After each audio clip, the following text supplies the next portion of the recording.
Bibigyan kita ng tatlong rason kung bakit magsisisi ka kung bakit hindi ito yung charging cable na kinuha mo.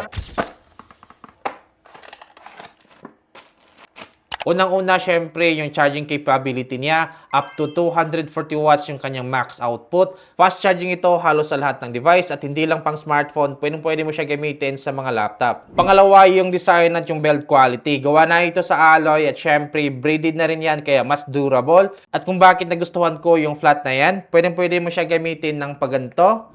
Kaya hindi siya sagabal sa kamay kung tayo naglalaro or nanonood ng mga videos. Pangatlo, dahil multifunction, meron siyang nakatago dito na phone stand. Sa madaling salita, 2-in-1 na charging cable at the same time, pwede mo siya gamitin as phone stand. At believe talaga ako dito kay Tranio dahil lahat ng mga charging cable nila meron talaga yung kasama na Velcro. Bago ko makalimutan, Type-C to Type-C nga pala yung hawak ko at available pa ito sa Lightning na cable. Kaya kung interesado ka sa ganitong klaseng multi-purpose charging cable na alloy na yung material, braided pa yung wire, alam nyo na yung gagawin. Naglagay lang ako ng official link dito sa baba kung saan mo ito makukuha.